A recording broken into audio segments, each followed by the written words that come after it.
Vanessa, we know the team has gone as a group together for its recent World Series titles. Not the case this time. As you mentioned, manager Alex Cora is out for this trip. And hey, I've got my cart here, and there's plenty of salt, de-icers, shovels, and of course food here at the Wegmans in Northborough. What a range of emotions. Patriots cornerback Stephon Gilmore telling me he felt like he was going to have a heart attack during last night's game, along with the rest of the region here. I spoke with Adrian Claiborne. It's his first year here with New England, and we asked him, what does it feel like to be a world champion? His answer, I don't know yet.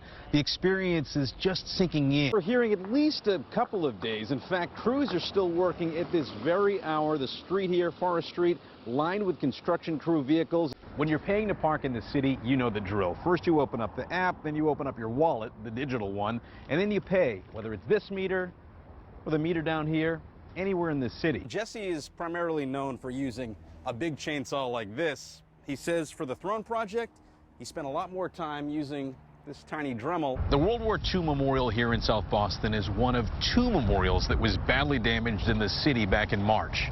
The other one is here in Mattapan at the Fallen Officers Memorial in Mount Hope Cemetery. It too has been cleaned, though some of the stains are still obvious. Our windshield, the ice that quickly caked up and overtook one of our wipers. We actually had to replace one of those wipers, pulling over to do so. Their suspect came right here to the police department, walked through the front door, and turned himself in. The seal making its way up from the beach through this relatively short sandy path to the middle of the street in this residential neighborhood. The main one on the left side is the one that caught fire on that upper level, and it did spread to the one next to it, but the concern is it could have taken out really this entire block. We're told by a witness that she walked here across the street to another neighbor's house and rang the doorbell repeatedly to get help. Blair, they are devastated, understandably. The boy's name is Jeremiah Joseph, and his great uncle tells us that he apparently was playing in the backyard of one of his relatives' homes here on the street when he wound up in the neighbor's yard over the fence and evidently drowned in their pool. Seeing the suffering of his mom, I think that's painful. Prosper Prevalon says that he was at the hospital and Jeremiah's mother was there, overcome with grief. He says she's also pregnant. I think she's due next month and having to deal with this. So it makes your heart.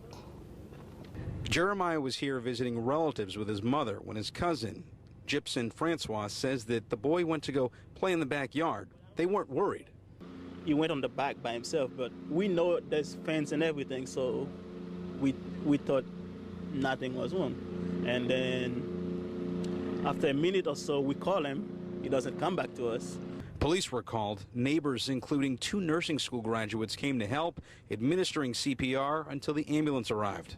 Seeing the family is what broke my heart the most. Sky 25 shows you the scene early this afternoon. We spoke with Francois after Jeremiah was brought by ambulance to a hospital.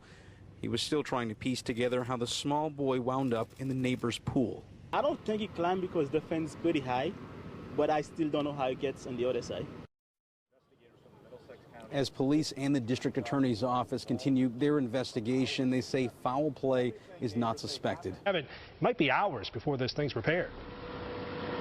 Yeah, in fact, I just got off the phone with a spokesperson for Boston Water and Sewer Commission who tells me there are a couple of issues here. Obviously, they've been working for quite some time to repair what they thought was a water main break. Actually, not the case. It was a pipe off of the main. You can see some of the work going on here. There's one hole in the ground on the left, another on the right. That is where Water and Sewer Commission workers continue to work. We're told that should be fixed within about an hour. But the next issue is you take a look around the scene here. State Street shut down. National Grid also on scene here because we were told there was a report of a gas leak in this very same area.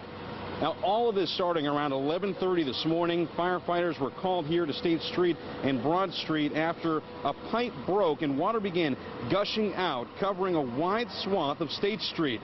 Police and fire crews closed the block of State Street between Kilby and Broad. Now, firefighters did check on businesses in this commercial area and found no flooding, they tell us. Water service was shut down temporarily, we're told, by Boston Water and Sewer, but domestic water use for the most part was not affected. Now, we did reach out again to National Grid regarding the report of the gas leak. Haven't heard back as of yet. This work obviously continues at this hour, and we're told it will likely keep going throughout most of the afternoon rush, likely not to be completely fixed until at some point tonight or the overnight hours. There's hope that this could be open by as early as tomorrow morning. Call him the Machine. I've been carving for over 20 years. That's what Jesse Green has become, an extension of his loud tools.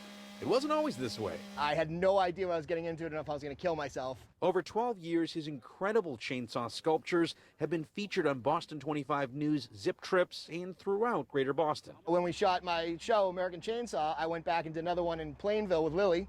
Hey, Lily. This week, the Machine is on a tear, being featured in an ESPN promo for Sunday Night Baseball's Red Sox-Yankees game. It shows Jesse carving a massive wooden throne, his idea branching off of Game of Thrones. You feel like a ruler, and that's what I was going for. While Jesse is primarily known for using a big chainsaw like this, he says for the Throne project, he spent a lot more time using this tiny Dremel and other tools. You get the original log, I cut the top off, those became the arms. I had to make that work. That's delicate. If I could take a year to do this project, I would. This is a big deal. As it was, I had about 3 weeks, but made it happen. A throne bound for the Bronx. Then? I think it's going to be permanently displayed at ESPN headquarters. If not, maybe Cooperstown. From humble beginnings to the Hall. Dude, I hadn't even thought of that. In Medway. Dude, that's commitment. Evan White and Jack Grimm. Sorry about that sawdust, Jack. Boston 25 News.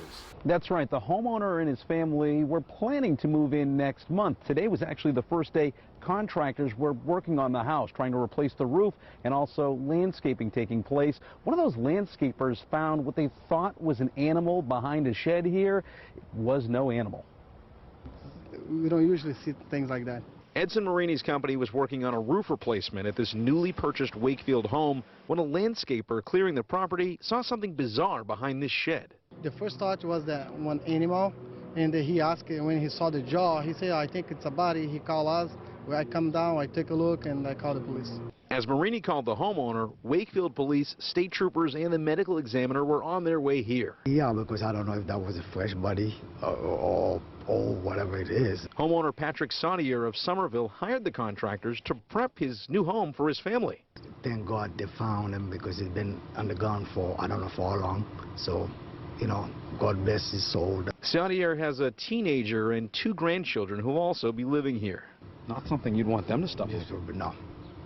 Neighbors and a former worker say this was a sober house before being sold. Wakefield police say the bones appear to have been here for a long time. Due to their condition, it's impossible to identify them without further tests. Saudier says police told him they would let him know what they learned. And the homeowner telling me that contractor is going to be back here again tomorrow to continue their job. He is still planning on moving in with his family in July. In Wakefield, Evan White, Boston 25 News.